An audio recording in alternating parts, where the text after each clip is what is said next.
Good afternoon. I'm just going to go ahead and warn you now, it's always awkward just to talk to a camera and not to people. I hope that you guys are keeping well. Brittany and I are feeling mostly better. She's quite a bit tired today. Our energy levels have been just lacking for whatever reason. But before we begin, I would like to request prayers on Brittany's sister's behalf. It's her next oldest sister, Megan. She got taken to the hospital last night. They're unsure what it is. My brother-in-law said just a few minutes ago that they've narrowed it down to an atypical pneumonia or some type of cardiac event. Really uncertain other than that what it may be. But wanted to give a report for the work in South Africa. I was going to do this this week, but obviously we weren't able to meet together this week, so you guys, actually I was planning on doing this last week too. So I have a full paper copy if anyone would like a paper copy of my report, but I will be going through some of the information. I'm going to try to operate the slides and talk to you guys and work through my paperwork, so bear with me while I get all of this kind of going. So for the last couple of years, this year and last year, I got to go with Daniel Morris. He is one of my really good friends from college. He is now working in Montgomery, Alabama at the Ashburton Drive congregation. And it's been great to travel with him. He's been a really good companion to travel with and a good worker. He's got a zeal and a passion for the work, and it's been really nice to get to travel with somebody. And for security reasons and for safety and companionship and getting twice as much work done and sharing the workload, all those reasons have made it really nice for him to get to come along with me. We were going to go in December, and that didn't work out due to some family medical issues for him. And it worked out well that we got to go in February, which was really good. So he has 4 kids and his wife out in Montgomery, and I hope that things are going to continue to go well for them there. We worked for the past couple of years, or I've worked for the last 4 years, with 2 different African preachers there in Venda. There's only 2 who work full-time in preaching and teaching, and this is the first one. His name is Prince Ramiira. And his wife, Besta, is her middle name. Rofiwa is her first name. And they have the 2 boys that are about roughly Lydia and Levi's age, actually within like 6 or 7 months of each other, which is really nice. But Prince has been preaching maybe about 7, 8 years, maybe a little bit more than that full time. And him and Magia, who I'll show you a picture of soon, are just some of the hardest working people that you're going to ever get to meet. To give you a quick idea of what they do, they get up on Sunday mornings and they travel. One of them travels an hour, the other one travels about a half an hour from their home to Louis Tricart, where they go to a maximum security prison. They've been working in the prison system for a number of years, and there is a large number of Christians inside the prison and other people who then attend worship services and Bible classes. So the prison is divided into 3 sections, and so on Sundays, they take turns going into each section of the prison and holding services. So they meet together at the prison, they go into different sections of the prison, and they hold services. And then afterwards, then they part ways. Magia goes on to Messia, usually, and then Prince usually goes to Chiozui. Though there is an older man who is retired from Johannesburg and now works and helps share some of that load up in the Venda area. And so they are all on this rotational schedule where they transition between Matanda, Divani, Diznani, Chiozui, and Messia, to give you a rough idea of those things. So that's just their Sunday. Oh, and then once Prince is done in the morning, he then goes to Divani for their Sunday night study. So that's just Sunday. And then they held regular Bible classes Monday through Saturday in different villages as well. They're also active about 4 times a year. This is Magia Vandila and his wife Lugasani and their daughter Candace. 4 times a year they do tent meetings in the village of Chiozui. Those are kind of intensive, 5 days a week, 2 lessons a night minimum, where they write out letters. We'll talk about the way that they do their tent meetings in a little bit. It's a really neat system. They also bring individuals down for 4 times a year for a 2-week intensive class from Botswana, Mozambique, and Zimbabwe. So they found out a few years ago, or several years ago now, that the preachers in those countries are grounded in the very basics of the gospel. They know how to make a disciple. They know how to get someone baptized, so to speak. But past that, there's a lot of lack of in-depth biblical knowledge. And so, starting with Mr. Beckley when he lived there, he would bring these men down and have these intensive classes in his home for 2 weeks. And by intensive, I mean getting up at 6 a.m., starting classes by around 7, and not ending until about 5 or 6 o'clock at night for 7 days a week, for 2 weeks straight, 4 times a year. So the idea being that in a span of a year, in those 4 different sessions, they're going to go through from Genesis all the way through Revelation and have a pretty decent working knowledge of the scripture. So they've been rotating people in and out of these classes for the last several years. And once Mr. Beckley left, he has handed this work over to the guys. They end up staying in Prince's house. Magia travels an hour and a half from his home and stays in a different village for the week, or for those 2 weeks, and he works with them intensively. So this is a huge work that they're undertaking. It's a financial burden on them. It's a sap of their time and their energy. And then not only that, they've been traveling up into Zimbabwe recently. There is a number of Venda-speaking or Chivenda-speaking brethren up in Zimbabwe that they work with now a couple of times a year. So all that's to say is that they work super hard. They don't get any time off. A couple of years ago, I know Prince had told me that he took one of the very first vacations he ever took. It was just 2 days off in a row. And he said, I really like this vacation stuff. I need to do this more often. So they are hardworking guys. One of the things that we enjoy getting to do is taking some of that load off of them for just a little bit of time. For the 2.5 weeks in February, they translated for us, which is a decent amount of work, but it's a lot less as they described when it comes to, kids are coming in and they're not supposed to right now. Sorry about that. And so they had expressed that it's a lot less work than them actually having to come up with lessons and figure out plans. So they enjoy us getting to work with them.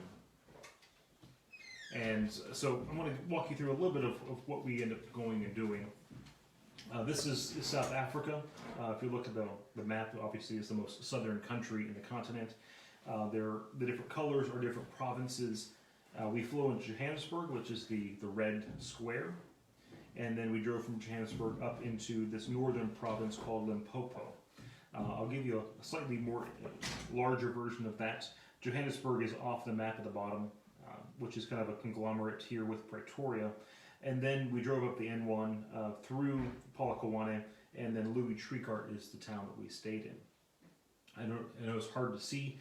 There is a kind of blank space on the map right around Louis Tricart, where there's 2 roads. There's the Saltpanberg mountain range. This is the area of Venda, which is up in this area. This is the border of Zimbabwe. This is Botswana over here, and Mozambique lies off to the west or the east. So we spend most of our time around the Saltpanberg mountain range, either this side or that side, as they say. It doesn't matter really kind of what side you are on. You're on this side or that side, depending on who you talk to.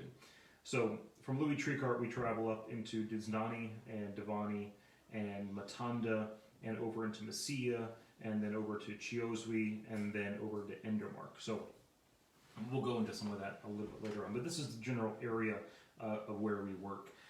It's a lot of traveling. Usually we travel somewhere between an hour to 4 hours a day, depending on where we need to be and what we need to do. We travel about 3,500 kilometers. For those who speak kilometers, it's about 3,500 kilometers that we traveled in the 3 weeks that we were gone, just around South Africa. That isn't the other 15,000 miles that we flew and traveled beyond that. So it's a lot of travel time. It's a lot of cost when it comes to fuel. And I know that some of you had specifically helped out with fuel, and I really appreciate that. It is running somewhere in the neighborhood of about 1660 rand a liter, which I know means nothing to anybody. Roughly translated, it's about $5 a gallon. So when it comes to their wages and their salary, the things that they earn, they spend a lot of money, almost the king's ransom amount on their fuel prices. And so for at least 3 weeks of the year, we are able to be down there, and we are able to use our rental car and we're able to pay for the transportation for those 3 weeks, which is kind of a helpful thing for them. So to give you kind of an idea of some of the things, so these are obviously the guys. We end up having a really good time together. So we left on Monday, February the 10th, and I went up to Jim Jonas's house, parked my car there, and he took me to the airport. Daniel and I had a big, well, Daniel more say, not I. Daniel had a big, big issue when it comes to trying to get through security. He had gotten to Atlanta airport Monday morning at like 8 o'clock in the morning, 7 o'clock in the morning, something like that. And he was supposed to get into DC before noon. And then we weren't scheduled to fly out until 6:30 that night. However, they then delayed his flight and then canceled his flight and then delayed his next flight. And he got in only about 45 minutes before we needed to fly out to South Africa. Long story short, they had an issue with getting him on the plane and getting his baggage checked through. We thought that he wasn't going to get to go on the plane. Then we thought he wasn't going to get his baggage through. So he had resigned himself to just leaving his baggage in DC for 3 weeks and then just trying to make do. But then they told him that he couldn't get on the plane if his baggage remained in the airport. So luckily they had worked with him really, really well, and we got on the plane and finally had a break. So Tuesday we flew into London. We had about a 12-hour layover. We got to go and see some of the sights around London, which was nice. And then Tuesday night we hopped on the plane and flew through the night for 10.5 hours into Johannesburg. So Wednesday morning we landed in Johannesburg, and then we drove the 5-hour drive from Joburg up to Louis Tricart, and finally got to meet with the guys. We sat down with them and their wives, and we worked through the full itinerary for the 3 weeks we were going to be there. So we figured out who was going to go with whom, which villages each of us would go to, and a rough schedule. And when we worked out the schedule, there was one blank day. So Thursday was our first day of work, and we went over to Mrs. Masevi's house. Mrs. Masevi lives in Chiozwi, and last year, at the end of the year, she had lost her daughter and her grandchild in child labor. And so she was having quite a hard time. And so they had asked us to go over there and talk to her. Now, communication has not always been our strong suit, and so I had expected for us to go over and talk to her personally. We found out after we got there that they had invited a decent size of the congregation in Chiozwi to come and to be with us. So I ended up speaking to about 20 people on loss and suffering, and it worked out really well. I was expecting it to work better if we just talked to her personally, and she said she was just extremely excited to have more Christians in her house, and then having company around was really good. She had been missing services for some time, just kind of down in her depression, and by all the other Christians coming out, she was actually there at all the services and through the tent meeting for the next couple weeks, which was really great to see her. So that was a hard start to the trip, but it was a good for her, and I think it was good for the other Christians there. So we had a blank in our schedule, which was Friday. The guys had originally had left that for us to try to get some sleep and rest, since we had traveled for like 42 hours with hardly any rest. And they were going to try to schedule some time for us to spend, the four of us, later in our schedule and rearrange some of the Bible classes. And we asked them, let's skip the sleep. We'll spend some time together on Friday, and then we'll make sure we don't miss any of our Bible classes later in the trip. So Friday we got up somewhere in the neighborhood about 4:30 a.m. and we had headed out to Kruger National Park. It was a rainy season. We didn't get to see a whole lot, but I'm not going to complain about that. It was a really great time for us to spend with the guys, catching up with them, catching up with their work, getting an understanding of what they've been doing for the last 14 months, and getting to just kind of spend time with them and discuss biblical issues. So we got up at 4:30 in the morning. We didn't get in until about 11:30 that night. So no sleep for the weary, but we had a really good time. It gave us a really good opportunity to set up for all that we're going to be doing for the next few weeks, talking through plans and talking through the needs in the area. So that went really, really well. Saturday, we ended up driving out to Devani, which is about an hour from where we stayed in our cottage. They started a history and geography class in Devani. and they had done a couple introductory classes on the biblical maps and some of the time periods. And so he had asked that I start with Genesis chapter 1 and answer some of the theological questions that come up from non-believers. And so we spent about an hour, a little over an hour in Devani studying Genesis chapter 1 on Saturday. And then we got up on Sunday morning, and then we started out heading to the prison where I dropped off Daniel with Magia, and they went out to the village of Chioswi. I know these names mean nothing to you, so I apologize. And I got to go to the Church of Christ in Diznani. It's this name right here. I've never gotten to meet with them, which has been really great. And they had told me whenever I got there that this was their 41st anniversary. I think was that had been open. The church had been established there for about 41 years that Sunday, which was a really neat thing. I'd asked the men how many people to expect, because they had a fairly large building with a good amount of chairs open, and they had told me that they wouldn't fill it up. Those chairs are mostly there for the holiday season, which had just passed, and it ended up that they did fill it up. Everyone turned out, and there was about 85 to 90 people, and it was really nice. I got there early, and I got to see some of the ladies working with the kids in the kids class, and just to hear all the little kids singing in Chavenda, it was just wonderful. So I got to meet with, I know he's hard to see in the photo. This is Lutendo. I met him randomly a couple years ago, and we ended up kind of keeping in contact, and it was really nice to finally see where he worships, and he translated for me on Sunday, which was nice. This is some of the people leaving on Sunday morning. I don't understand all the rules, the way the things work. If you sit in the front seat of the car, you have to be buckled in, or they'll pull you over and they'll give you a ticket for it. But you can sit side, 10 people in the back of a pickup truck with no problem. I don't understand the legality of that, but that's just kind of how things work. After we left Diznani, we ended up going over to Devani again and having their Sunday night study. So after we went to the prison and we had our worship service and our Bible class on Sunday morning, we went over to Devani and had another Bible class with them on Sunday night. And that was Sunday. So we went from about 9 o'clock in the morning till about 8 or 9 o'clock that night. Starting on Monday through Friday, we had picked up a whole nother schedule.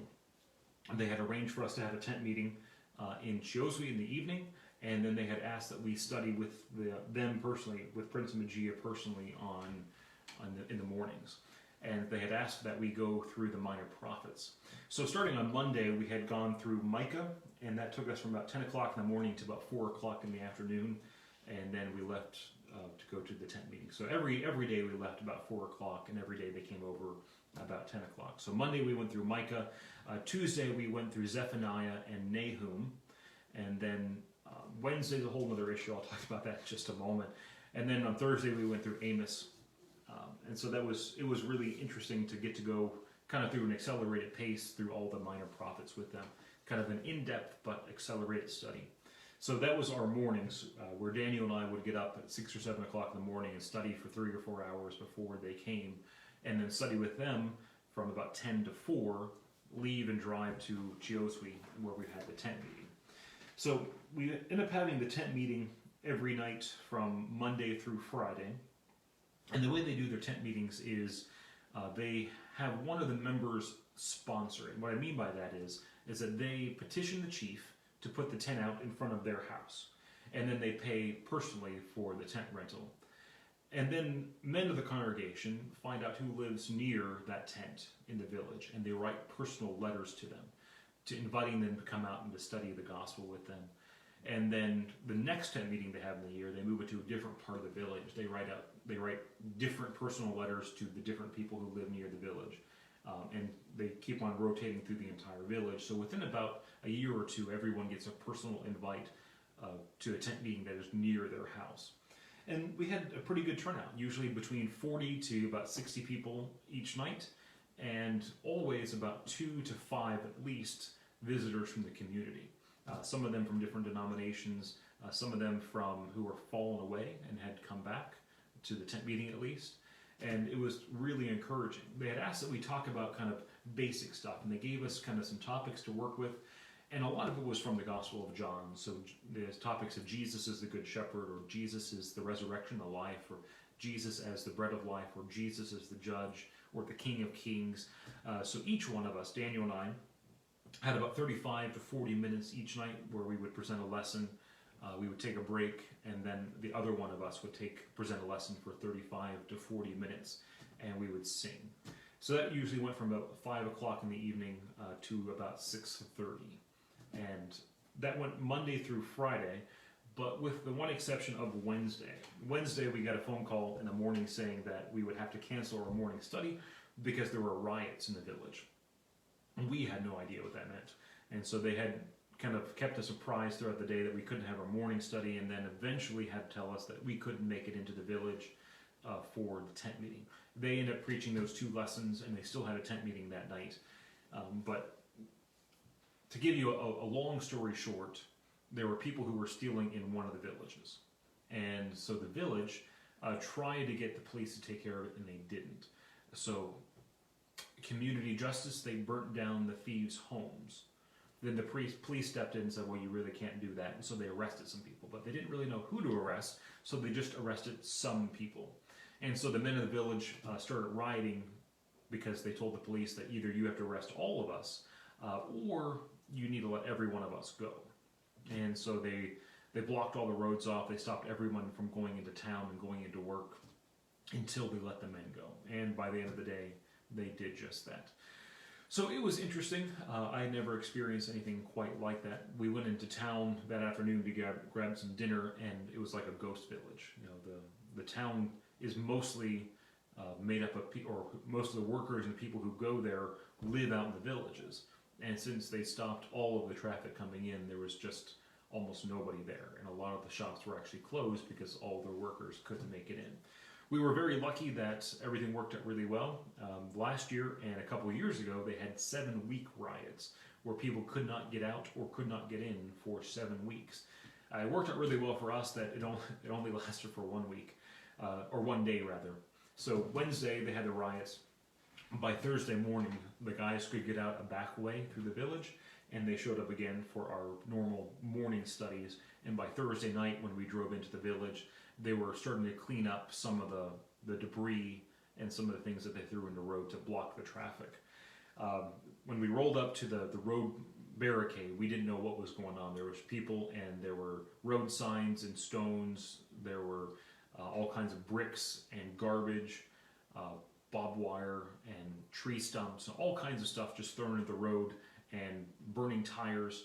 And when we pulled up, we didn't know what to expect, and the people had explained to us that they were cleaning up the village, and they were looking for donations to help, pay for their labor. So we ended up just giving them like 75 cents to help out with that. But it was an interesting scenario. So Thursday we went back and we had our normal tent meeting, and then we went to Miss Elisa's house. She's an elderly widow who had us and several of the other people to come in for dinner, and she cooked just a feast for us. And they've been having what's called load shedding. Their power stations cannot support all the electricity that's needed up in Limpopo, and they are basically bankrupt. Someone had embezzled millions of dollars and then left the country, leaving their electricity company almost broke. And so they've been having rolling blackouts that they call load shedding, and it's somewhat scheduled. And in this particular night, the load shedding happened right when we got up to get, to go sit down for dinner. And so we all pulled out our cell phones and lit up the room and ate by cell phone light. But it was wonderful to get to be with everybody. It was a true treat to be in their homes and to eat with them. So Friday we had another tent meeting, and Daniel ended up preaching on Jesus is the bread of life, and then I finished up the tent meeting with Jesus is the judge. So we had a really productive week with a lot of visitors that came out. Saturday we went back out to Devani for their history and geography class. I again taught Genesis chapter 2. So we went from Genesis chapter 1 previous week to Genesis chapter 2 the next week. And we had about 15 people in attendance. That number was going to go up the next week as well, which it was nice. And then Sunday, we went out to the prison again. I dropped Daniel off with Magia again, because I'm the only person in the rental car. Daniel went with them the entire time so that they could drive together, and vice versa. So they went out to the village of Messia. They had expressed that it was really nice to get visitors. Messia is about an hour and a half from Chioswi, about 2 hours from, or 2 hours from Chioswi. It's a long drive for Magia each week. And it's hard for them to get a lot of visitors out that far, so they were really pleased to see Daniel.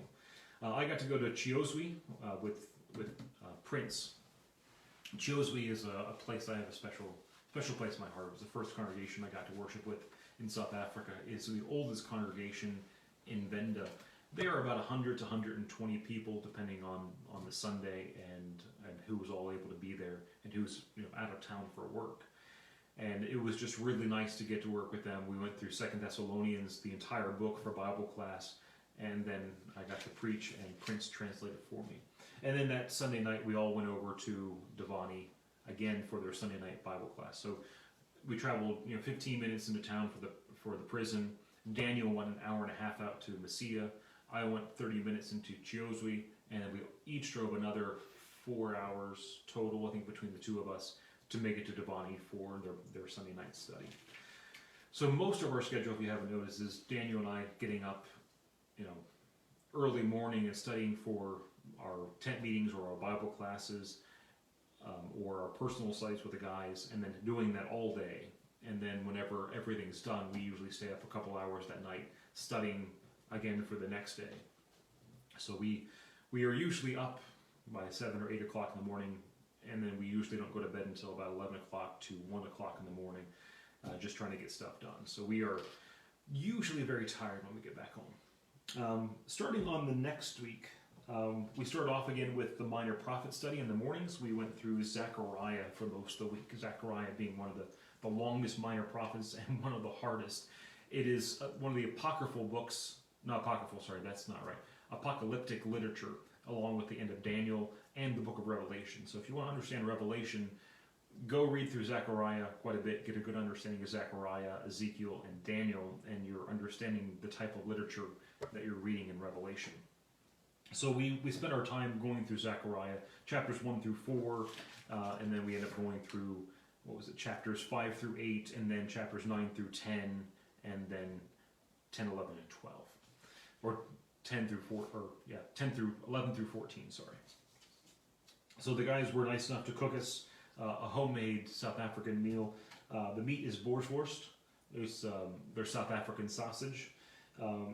This is pap, P-A-P. It is a mealy meal that is cooked to the point where you can spread it and you can put food inside of it and eat it that way. And then this is, I'm going to forget the name again. The name brand is Miami, which is a kind of an interesting coincidence. But it is a pickled mango, and it's really, really good. I'll remember the name like 2 o'clock tonight. So we continued our Minor Prophet study, mostly Monday through Thursday. Friday morning we had asked to have a bit of a day off, and Daniel and I needed to get packed up and kind of get some of the things squared away for us leaving to go home. And so we did Monday through Thursday of our Minor Prophet study in the morning. Instead of being able to do what we did the week before, where we went from 10 o'clock in the morning to 4 o'clock, we had another whole set of plans for Endermark. So we left at 1 o'clock in the afternoon, and we had to travel for an hour and a half to the village of Endermark. You drive to the end of the mountain range, and then you continue to drive past that. If you were to continue on that same road, you would actually run into Botswana in about another hour and a half. We were getting pretty far west. But Endermark, this man right here is Mr. Madipa. Mr. Madipa had a fairly large family, and him and his family would travel from Endermark an hour and a half into Chioswi on the Sundays that he could afford it. As he gets older, that's been harder for him, both financially and just physically, to travel that far. And so he built this garage that we are standing in front of for him and his family to worship, and they've been able to teach the gospel to some of his neighbors. And so there's a small congregation that meets here in Endermark, but they've been really wanting to try to get the work a bit more invigorated. And so Mr. Madipa had asked us to come out for the week and to teach lessons dealing with the basics of the gospel and the basics of the church, those type of things. And then he personally invited his neighbors. And as you can tell, they came out. The first day we had about 17 people show up, which was just phenomenal. I mean, if you were to ask your neighbors to come out, I don't think I could get 17 of my neighbors to come out and hear a gospel meeting. We had a mix-up on our second day on Tuesday. We only had 10 people show up that day. There was a conflict with the village meeting and a misunderstanding of the times where we would be coming back. So we started off with just like 3 or 4 people, and we ended up with 10 people by the end of the meeting that day. And again, Daniel and I would take turns. He would take 45 minutes, and then I would take another 45 minutes, and we traded off back and forth. There's a bit of a language barrier. Endermark, we're getting out into North Sutu rather than Chivenda. But the languages are common enough that we were able to translate from English into North Sutu, and they were able to understand enough to kind of work with. So we kind of wished that Mr. Madipa's grandson was going to be able to be there and to translate into North Sutu, but it didn't work out for us. So we had 17 people the first day, we had 10 the second day, and then every day after that we had 12 people.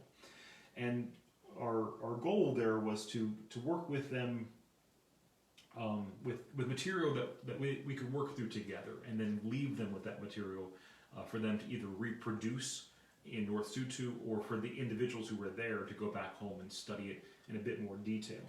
So some of the things we had worked through, I put together this chart for the law systems of the Bible, and we worked through God's plan from the creation all the way through the second returning of Christ. We went through the conversions and Acts in a chart that we handed out as well. We handed out 2 more charts on baptism that we worked through, which I don't have in the slideshow. Put together this baobab tree with all of the information on God's church. I kind of had adapted it from a different tree structure chart. This talks about God's church when it comes to the members' names, the names of the church, acts of worship, the purpose, the doctrine of the church, the plan of salvation, those types of things. And so we went through a variety of lessons Monday through Friday.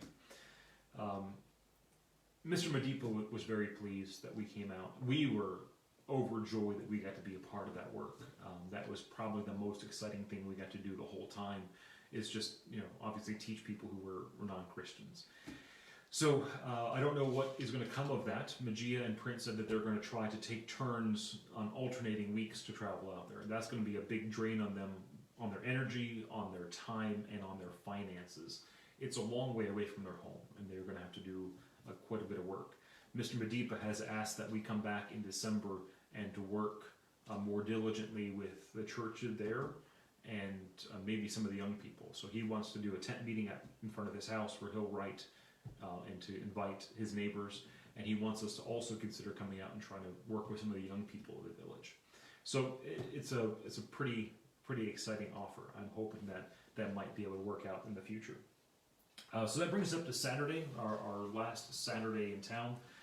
We did our very best to go up to the village of Messia. No, not, I'm getting all my names confused. I can say Messia and that doesn't mean anything to you. But to me, I know that's wrong. It's Chieni. Chieni is probably the most beautiful place in South Africa I've ever been. It's up in the mountains. It is home to the sacred lake of Funduzi. It's the only naturally occurring body of water in Limpopo, which again probably means nothing to you, but it's a really beautiful place. There is a small congregation there in Chieni, and we've been able to the last few years to go and visit Umpo, who is the Christian there, and we tried our very best. But the roads were washed out. They had a rainy season, and our little rental car, we made it about a third of the way in the village. It took us 45 minutes to get that far.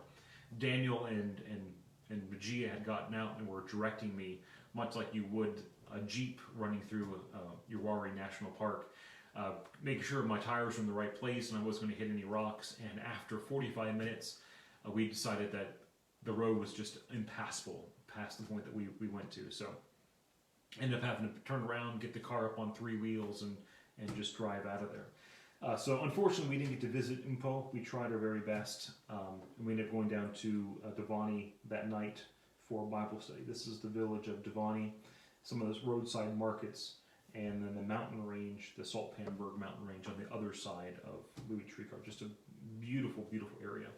Ended up having another one of our history and geography classes where we went to Genesis chapter 3, setting up the plan for the rest of the Bible.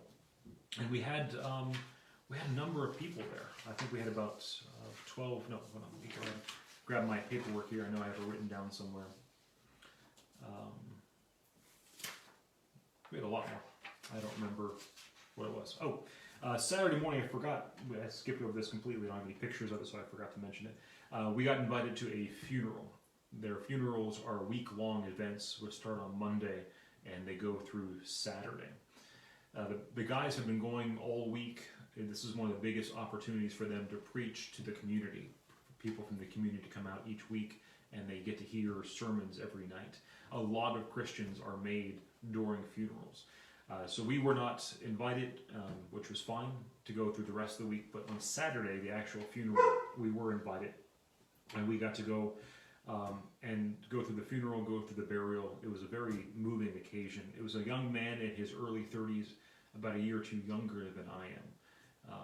Had a wife and 2 daughters. He worked down in, it was either Johannesburg or Pretoria. I was not clear which one it was. Ended up getting shot. And we had asked if, what was going to happen. They said, well, in a big town like that, they don't expect to ever find out why or who. They expect basically no justice to happen. It was a very hard occasion.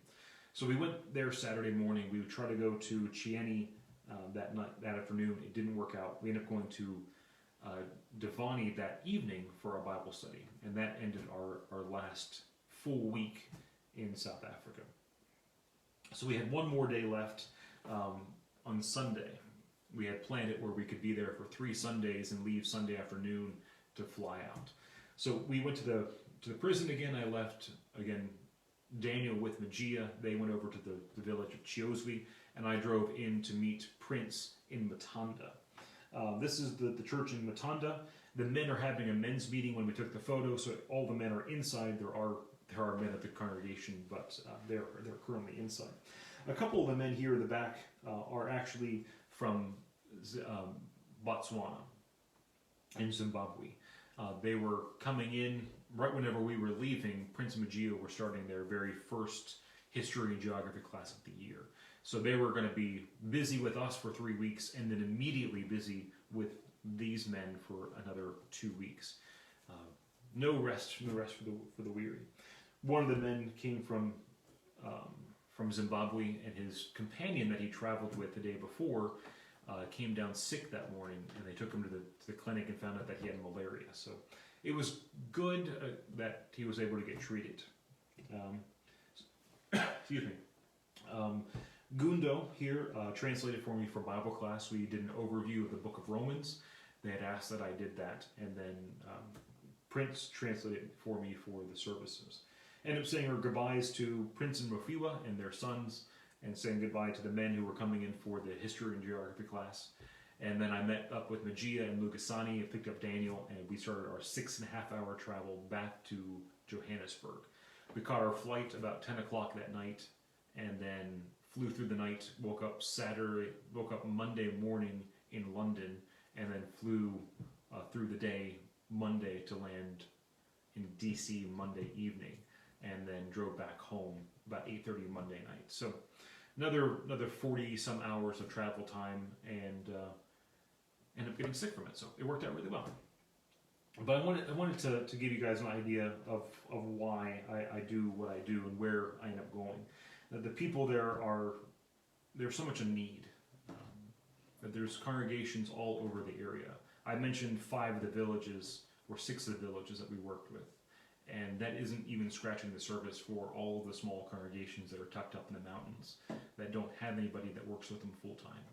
When Dave worked there, whenever he was healthy enough, he would take 6 months at a time and travel around to the different congregations. And it would take him years to make his rounds back to them. There's just such a great need. If you will open your Bibles, I want to just give you a review of the things that we had that we had done in South Africa.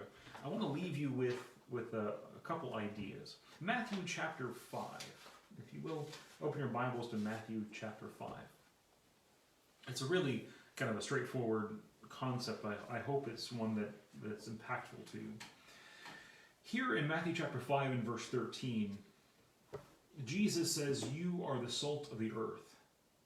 But if salt has lost its taste, how shall its saltiness be restored? It is no longer good for anything except to be thrown out and trampled under people's feet." Now, I know some of you like to cook. I'm hoping I'm not the only one in this who understands this principle. Whenever you season something, whenever you season a meat with salt or a vegetable with salt, once you have seasoned it, you don't reclaim the salt from the meat or from the food to reuse in another dish. Salt aids its flavor at the expense of itself. I want you to consider that whenever we are called to be salt of the earth, we are to be used at the expense of ourselves. I mean, think of it this way. 2 Corinthians chapter 12. 2 Corinthians chapter 12. Paul, when he writes to the Corinthians, he makes this point over here in verses 11 down and following. He makes the point that I would gladly spend and to be spent for you. I hadn't really thought about this too much whenever I was younger. Working one place or another for a couple of years didn't really seem that big of a deal, because what is 2 or 3 years whenever you're in your 20s? What is 4 or 5 years whenever you're in your mid-20s? It's not a whole lot to think about. Now that it seems that my time is not running out per se, it may be, but now that my time seems to mean a bit more to me, this concept of spending and to be spent for others means a lot more. Whenever we made the decision to come here to Virginia, that was one of my big thoughts, was understanding that our kids are of a certain age, and if we're here for X amount of years, then that's going to be us spending maybe the bulk of my 30s or the majority of our kids' preteen or teenage years here.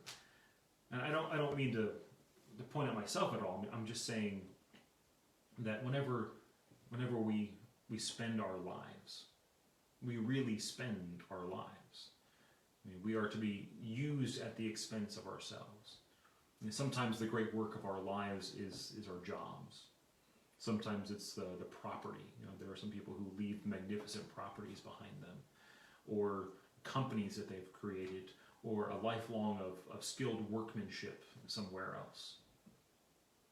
But us as Christians, the great job that we are called to, the great purpose that we have, is to spend and to be spent for others.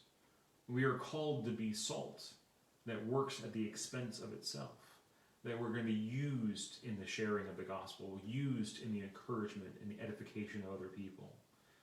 And I want to just take for a few moments and ask yourselves, how do you spend your life? Do you work at the expense of yourself to give of yourself to other people? Do you take the time to bring other people to Christ, and not necessarily to stand up and preach before them or to teach a Bible class, but to invite them to study, to encourage them to consider things they haven't encouraged, to just have spiritual conversations with them, to challenge them in areas that they haven't been challenged before? And that's kind of what I want you to consider. Obviously, what my work is not always going to be what your work is. And the way that I choose to spend and to be spent for some people isn't necessarily going to be the way that you choose to spend and to be spent for other people. Maybe your great work is going to be your children or your spouse. Maybe your great work is going to be inviting some of your friends or neighbors or colleagues to church, and to help them to come to the knowledge of the truth. But understanding that we should be willing to spend and to be spent for them. That to be salt is to season at your own expense. And that's just my encouragement for you. I appreciate you taking the time to hear about the work in South Africa, and I really encourage you to consider Paul's point that he was willing to spend and to be spent, and we are called to be salt and light. And I appreciate everything that you guys do. I hope you have a great week, and hope that we can assemble again in a future time.